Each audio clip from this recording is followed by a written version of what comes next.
Pues hola, me llamo José Luis Munuera, soy dibujante de TVO, tengo 3 hijas, un gato y voy a responder a las preguntas de la entrevista lo mejor que pueda. Bueno, yo me recuerdo teniendo la impresión de ser un dibujante de TVO desde los 8 años prácticamente. A los 8 años yo ya sabía que era un dibujante de TVO. En mi construcción de la personalidad estaba en torno a eso, estaba seguro, era una especie de cretino, totalmente convencido de que yo era un dibujante de TVO. Luego he tenido la suerte de que eso se ha concretado en una realidad, pero podía haber sido un desastre absoluto y estar ahora por esas esquinas dándome cabezazos por las paredes diciendo pero si yo soy dibujante de TVO, maldita sea.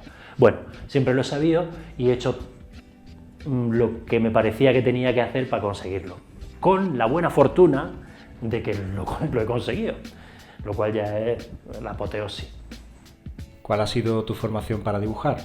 Yo cuando tenía unos 15 años y demás, con mi vocación muy clara y con mi conciencia de dibujante de TVO, decidí empezar a moverme un poco, a conocer profesionales, etc. Yo vivía en Lorca, en Murcia, y aprovechaba las pequeñas posibilidades que tenía. Iba a ver a los que se dedicaban a hacer TVO, por ejemplo, había un dibujante, Juan Espallardo, que vivía cerca de Murcia, era un dibujante realista que publicaba en Bruguera, y fui a verlo. Se celebraron en aquel entonces, eran mediados de los 80, y es cuando el boom del cómic floreció y se puso de moda y era cool. Y las instituciones, bueno, hacían cosas alrededor de los TVO. Y en Murcia, que todavía no era un feudo del PP, se hacía mucha actividad alrededor del TVO, muchas exposiciones y cosas así. En Cartagena, que siempre ha sido un núcleo importante del TVO, con gente como Mark Smith o José Ortiz y demás, que eran de allí. Bueno, hacían exposiciones, pues yo fui allí, ahí iba a las exposiciones, hablaba con unos, con otros, recuerdo haber hablado con Víctor Mora, con Mark Smith, etc. Lo tenía muy muy claro. Empecé a presentarme a concursos y uno de ellos fue el Murcia Joven, cuyo premio consistía en que te invitaban al Salón del Cómic de Barcelona, que yo era el paraíso en aquel momento, con 15 o 16 años, poder ir al Salón del Cómic de Barcelona y flipar allí. Entre otras cosas descubrí, antes de que empezaran a publicarlo en Europa, el Akira de Otomo, que fue un pelotazo brutal, porque nada de manga había prácticamente sido publicado en castellano ni en Europa, ni en Estados Unidos todavía, y yo descubrí aquello por accidente. Fue realmente el primero que cogí y me quedé flipando. Bueno, aprendí muchísimo y fiel a esa idea de convertirme en dibujante de TVO, pensé qué podía hacer para llevarlo a la práctica.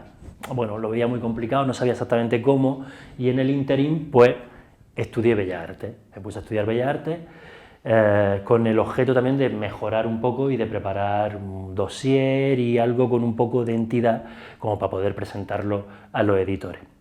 En el último año de carrera, y viendo que la subvención parental de Sopa Boba se acababa, empecé a plantearme el moverme fuera de Granada. Me vine a Granada a estudiar Bellas Artes para encontrar un editor, y fui a Barcelona a enseñar el book. Era primero de los 90 y era el momento justo en el que las revistas estaban cayendo una detrás de otra, fuera la crisis total, y no había realmente un sitio en el que empezar a publicar como autor novel. Bueno, una vez que estaba en Barcelona ya me parecía de sentido común acercarme unos cuantos kilómetros más al norte, que también hablan raro, y enseñar mi trabajo en Francia.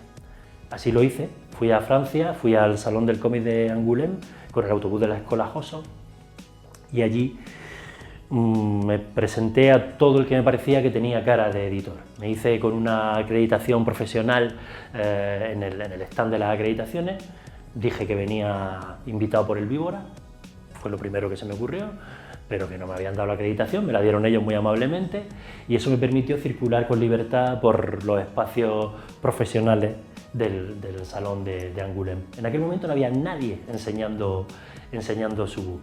Había otra persona, un par de personas más, con lo cual yo me vi allí y dije, Canastos, la probabilidad está de mi lado.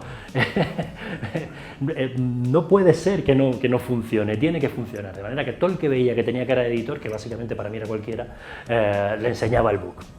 Tuve la suerte de que se lo enseñé a un, por aquel entonces, joven editor, que fue a buscar a un, por aquel entonces, jovencísimo guionista, Joan Esfar, que no había empezado todavía a publicar, y bueno, a partir de ahí ya empecé a desarrollar lo que es la carrera profesional con mucha dificultad, teniendo que aprender un idioma que no conocía y haciendo grandes esfuerzos, pero siempre con la suerte de mi lado. ¿Y el camino hasta la primera publicación? El primer trabajo que cobré, que fueron creo que 15.000 pesetas de la época, fue en un Zona 84 extra concurso. En Zona 84 y Cómics Internacional, que eran dos revistas de los años 80, de las cuales los que vivimos aquella época, bueno, las recordamos como la panacea de los tebeos, organizaban un concurso anual de jóvenes talentos, entre comillas, ¿no? Bueno, lo ganaron Rafa Negrete, fue el primero que lo ganó, Enrique Corominas, que ahora hace las portadas de Juegos de Tronos, entre otras muchas cosas, lo ganó también en su momento, además era un pimpollo y era absolutamente desmotivador ver el trabajo de esta criatura porque era brutal. Y bueno, yo me presenté a aquel concurso y quedé finalista en el concurso. Y es la primera vez realmente en la que no solo me pagan por el trabajo, sino que veo el trabajo publicado en una verdadera revista de las que yo compraba en el kiosco y de las que yo leía y de las que para mí estaban pobladas de autores a los que yo reverenciaba, Richard Corben, Carlos Jiménez, gente así, ¿no? Entonces, esto fue un subidón de moral y de adrenalina increíble. Yo creo que en aquel momento estaba haciendo COU o algo así y acabó de centrarme aquello. Es muy importante, en general, yo recomiendo siempre el ver el trabajo publicado. Por supuesto, si es en un medio profesional, mucho mejor. Pero si no es en un medio profesional, también. Si es en un fanzine o ahora incluso en la red, enfrentar tu trabajo a la gente. El que sepas que eso va a ser recibido por alguien, porque te hace salir un poco de tu cocún mental y de tu rollo en el que tú ves las cosas muy claras y tienes que realmente darte cuenta de que hay que explicar las cosas para alguien que no está en tu cabeza, para alguien que para el lector, lo que llamamos el lector, que no es más que, bueno, la otra persona que va a recibir el trabajo. Y eso es muy, muy importante, es una de las claves.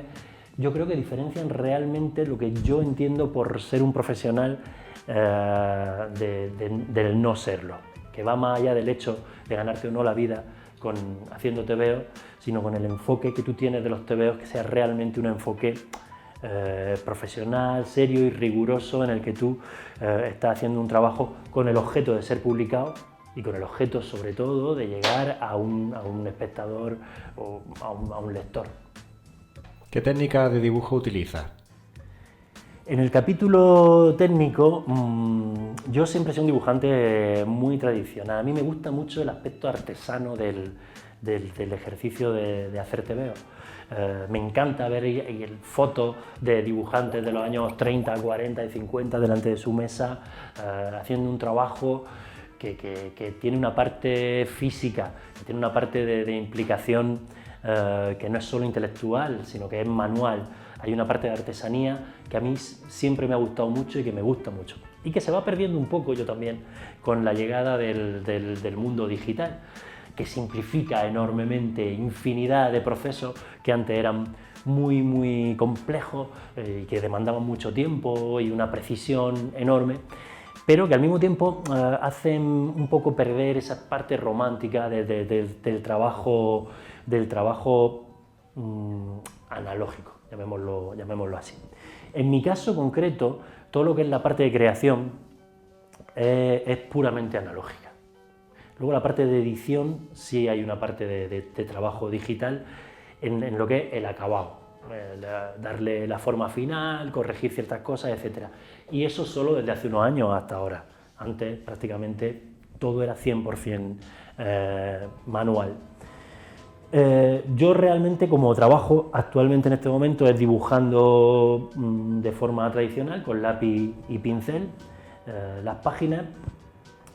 Luego si hago un trabajo de gestión de la luz, con acuarela y demás, pues uso eso, acuarela, etcétera. Esto se escanea y luego se retrabaja en el ordenador. En el ordenador se aprovecha para corregir errores o bien copiar y pegar, que era algo que antes se hacía manualmente, ¿no? Una cabeza que te ha salido mal, pues antes recortabas la cabecita y la pegabas encima físicamente de la cabeza que te había salido mal. Esto daba lugar a veces a páginas así de gordas, a base de recorte. Ahora ya eso pues no tiene sentido, además que sería absurdo dedicar ese tiempo y esa energía cuando se puede hacer de una forma tan económica con Photoshop o cualquier otra herramienta de edición digital. En el ordenador yo hago este trabajo de acabado, hago también un trabajo de gestión más trabajo de gestión de luz, ajustar brillos, contrastes, aplicar texturas quizás, bueno, todo lo que es un trabajo de lo que en cine es el etalonaje numérico. Bueno, pues también lo hay en TVO, y una vez que la acuarela básicamente tú la tienes resuelta sobre papel de una forma muy casi abocetada, le acabas dando la definición concreta en el ordenador. Y siempre el color sí lo hemos hecho por ordenador en la mayor parte de los TVO desde el año 99 aproximadamente, que fue cuando empezamos a trabajar con el ordenador en aquel momento solo para colorear, en un proceso que imitaba el proceso manual de coloreado, es decir, había una capa con el negro separándose del color, tal y como lo había en el proceso manual que nosotros habíamos utilizado antes, en el que había un acetato y tú coloreabas sobre una impresión en gris. Y a partir del año 99, recuerdo la fecha porque fue el año que nació mi hija, la primera, tengo un montón, bueno, empezamos a utilizar el ordenador para dar el color. Y ahora ya el color ya no lo hago yo, lo hace otra persona, concretamente Sergio Román, que hace un trabajo fabuloso. Pero el ordenador es prácticamente imprescindible. ¿Cómo lo integras en tu trabajo?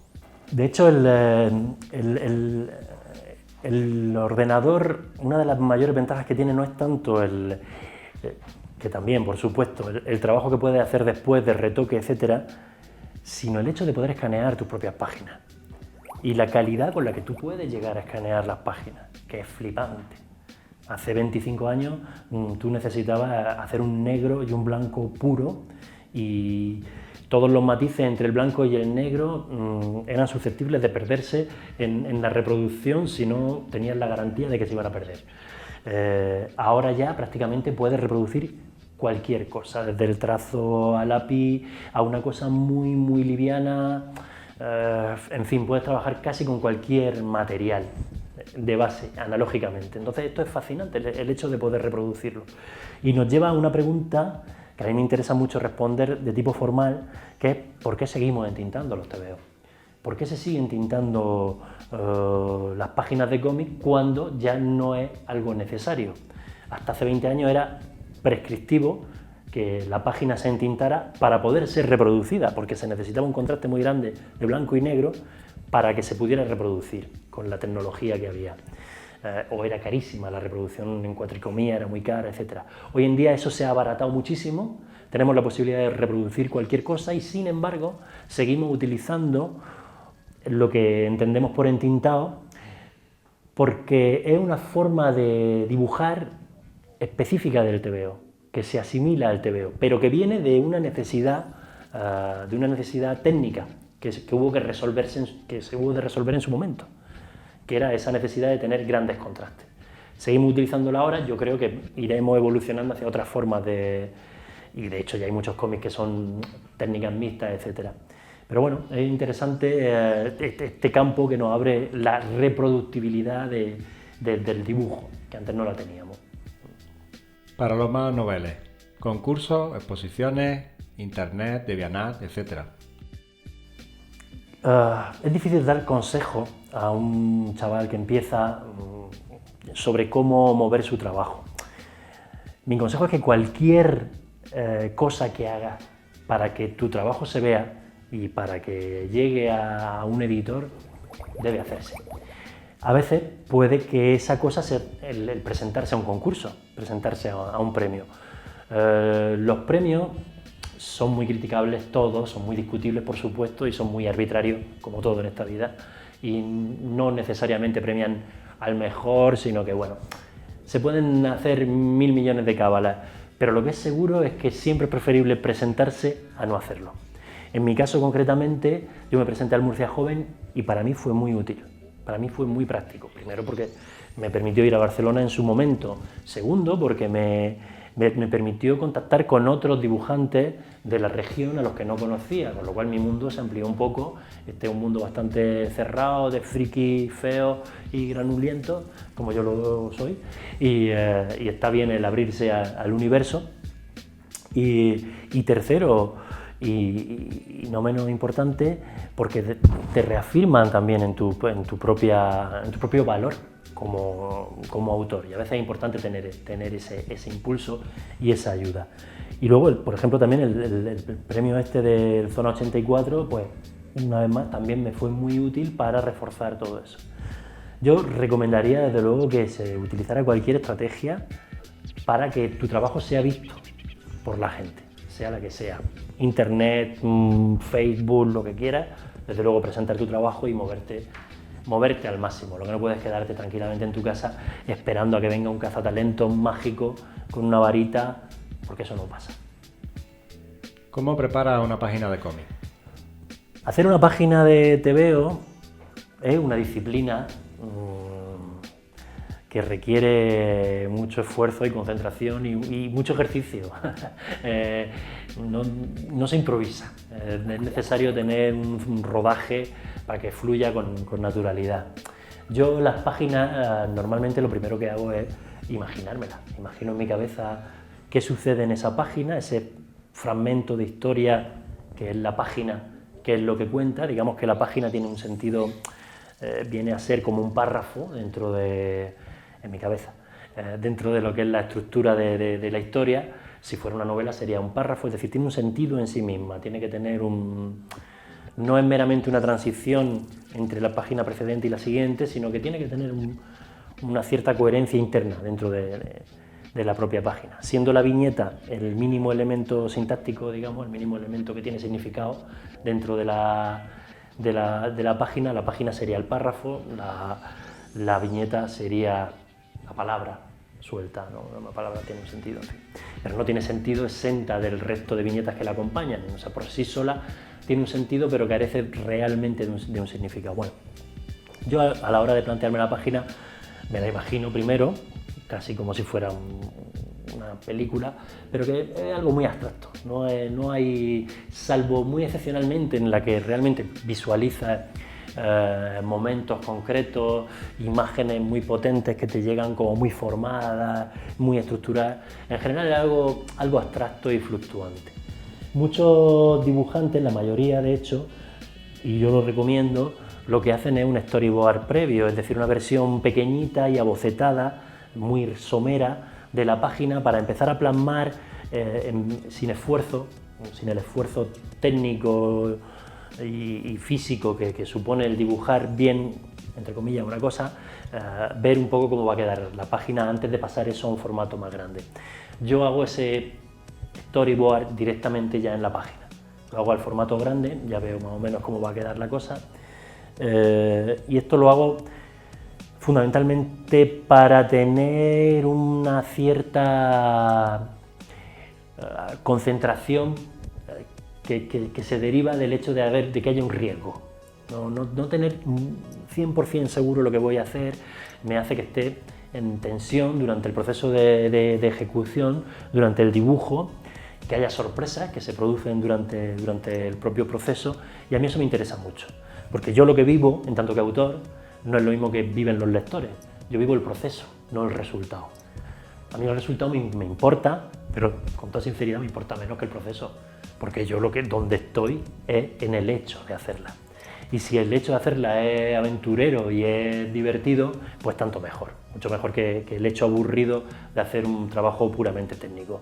A mí el dibujo bien hecho, entendiendo por dibujo bien hecho, bueno, utilizando un cánones ortodoxos de evaluación del dibujo, me interesa menos que el dibujo vivo, que el dibujo que transmite, que el dibujo que tiene una cierta tensión, donde hay una búsqueda, donde hay una emoción manifiesta en el hecho de dibujar. A mí el acabado técnico virtuoso no me interesa tanto, no me seduce tanto. Por poner un ejemplo, que puede dar una idea visual, el trabajo de Jacobs o de Hergé me interesa mucho menos que el trabajo de Uderzo o de Franklin, que son mucho más vivos, aunque son técnicamente maravillosos los cuatro, esto es indiscutible, ¿no? Pero sí que creo que hay unos que anteponen la cualidad técnica, rigurosa, matemática del dibujo a la impronta personal, al movimiento, a plasmar en el dibujo un momento. Y a mí eso es lo que me interesa más. Por eso intento hacer lápices muy poco acabados. Hago unos lápices someros en los que preciso poco, y luego es en la parte de entintado donde, obligado por esta necesidad de concentración y esta tensión, realmente viene la fase de verdadero dibujo. Lo otro era composición, era un poco distribución de las formas en el espacio, distribución de la narración, donde están los elementos importantes que te van a llevar de una viñeta a la otra, qué es lo que tienes que contar imperativamente. Es la parte más importante, de hecho, de la creación de una página, y luego viene la parte del dibujo. Y esa parte del dibujo para mí es el entintado. La cago muchas veces, pero no me importa, asumo que el cagarla forma parte del proceso. Y si hay una cagada, hasta cierto punto, bueno, a veces la cago del carajo y hay que empezar otra vez, no queda más remedio, ¿no? Pero bueno, si la cagada es simplemente una cagada técnica, sin más, realmente no me importa. O sea, si hay una línea de fuga que se va, a mí no me preocupa.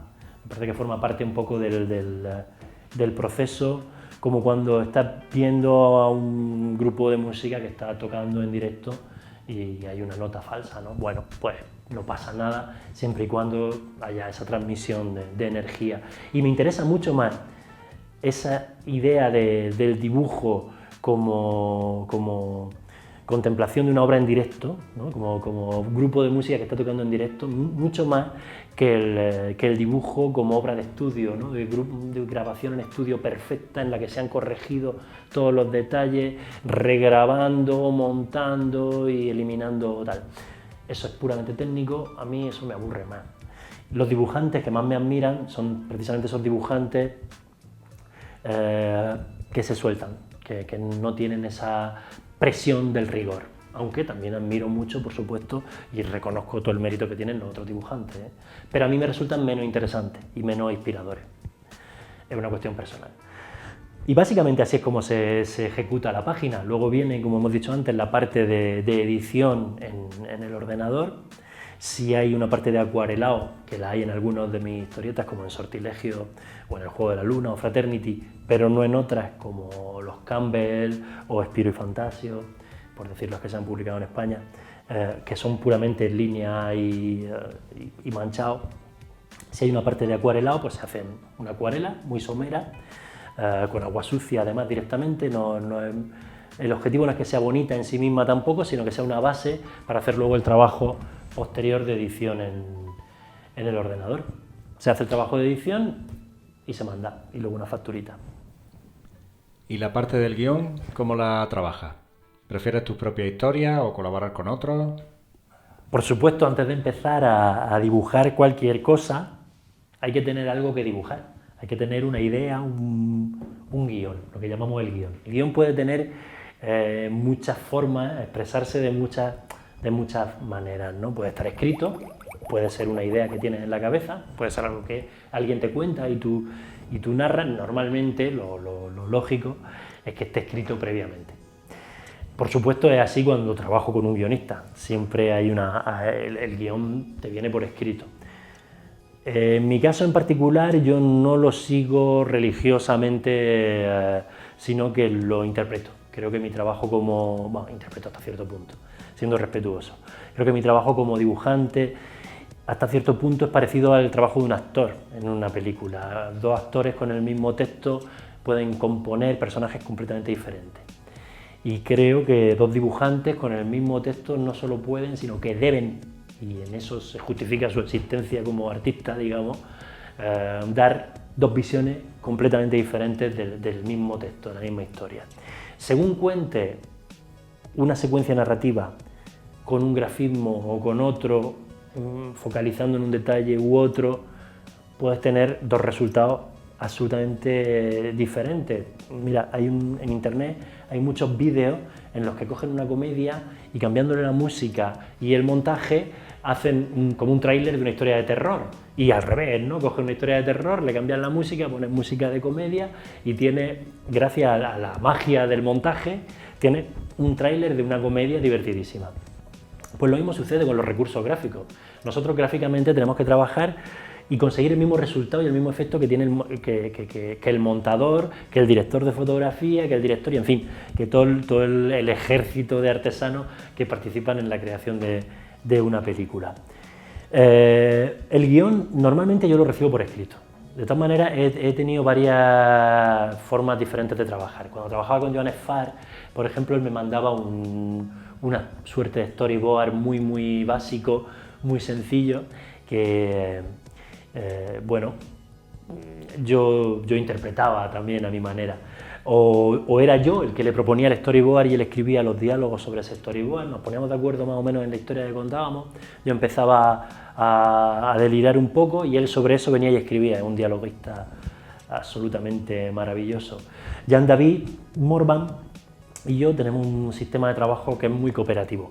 Estamos continuamente en contacto, cambiamos cosas, él me propone soluciones visuales, yo le propongo a él ideas de montaje o de la propia estructura narrativa de la historia, etc.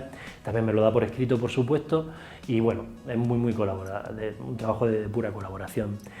Como, por otra parte, también lo ha sido con Enrique Bonet, que es una experiencia maravillosa de trabajo la que he tenido en el Juego de la Luna, una experiencia de creación en la que tanto él ha influido en la parte gráfica, porque él había hecho una versión previa del TVO más cortita, y algunos de los recursos narrativos visuales que él empleaba, yo los transcribí literalmente porque eran ya magníficos.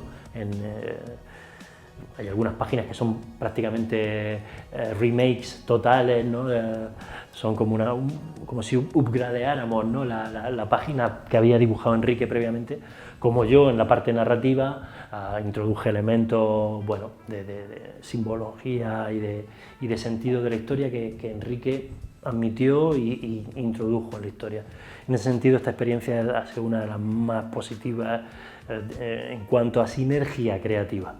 Lo interesante cuando uno trabaja con un guionista es que se produzca un trabajo de enfrentamiento, ¿no? En el sentido positivo, de ósmosis, en la que el resultado no sea ni el trabajo de uno ni el trabajo de otro, sino esa cosa particular que resulta de la unión de ambos y que es diferente de lo que resultaría del trabajo de uno solo o del trabajo con otra persona.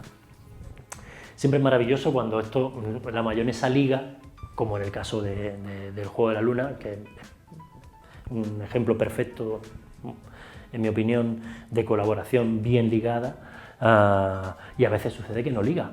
Incluso te puede pasar con el mismo coautor, ¿eh? A mí me ha pasado, en fin, con algún guionista que bueno, no ha acabado de funcionar, y no es un problema de desconexión personal, porque te pueden entender perfectamente a nivel personal, o de falta de interés porque todo el mundo pone lo mejor de su parte, es simplemente que a veces pasa y a veces no pasa.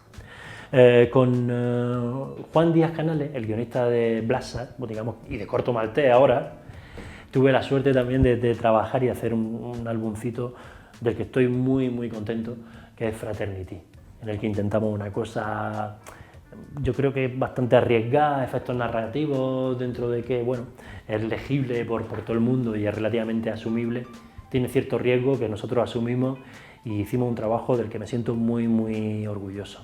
Él es dibujante, también como Enrique, es un tipo que sabe dibujar, además de escribir, y a mí eso me encanta aprovecharlo.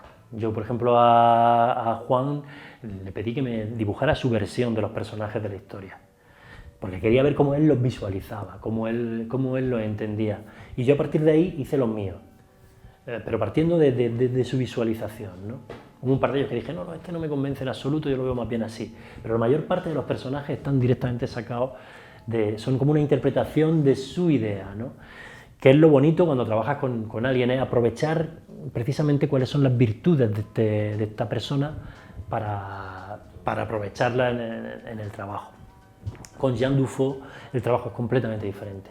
Es un tipo de otra generación, más mayor, que viene de la literatura, digamos, su trabajo es más literario, este es un trabajo ya, digamos que no hay posibilidad casi de discutir con él. Una vez que está ya entregado, solo te queda resolver como buenamente puedas. Y pese a eso, yo lo he traicionado a menudo a lo largo de la realización del álbum, y él ha asumido las traiciones y ha intentado incluso ir más lejos con ellas después, ¿no? Entonces el trabajo con los guionistas siempre intento que sea un trabajo de estrecha colaboración, de elaboración conjunta. Luego hay otra faceta, que es cuando yo hago mis propios guiones. Esto tiene su riesgo y su interés, y a mí me encanta, por supuesto, es creativamente muy, muy satisfactorio cuando funciona, es muy enloquecedor cuando tiene un bloqueo, digamos, con la historia. Y yo lo que intento aprovechar de ambas facetas, aunque reconozco que como guionista soy todavía un guionista primerizo, mientras que como dibujante sí creo que puedo arrogarme cierta experiencia, como guionista todavía estoy empezando, ¿no? Bueno, lo que intento es aprovechar precisamente los momentos de diálogo que se producen entre el dibujo y el texto sobre la propia página. Entonces yo empiezo con una sinopsis del capítulo que voy a contar ese día, y voy haciendo y construyendo los diálogos sobre la propia página. Muchas veces sobre la página, ves cómo va reaccionando un personaje, cómo está funcionándote. Por ejemplo, estas historias se prepublican en la revista Spirou, y siempre, hasta el último momento, no sé exactamente si voy a tener 8 o 10 páginas. Estoy siempre, bueno, ellos son tolerantes, me dejan ese nivel de improvisación, digamos, pero es que es lo que me interesa del hecho de ser mi propio guionista, jugar con esa faceta, con las dos facetas, y ver qué sale del hecho de que el mismo individuo esté peleándose con una y otra personalidad.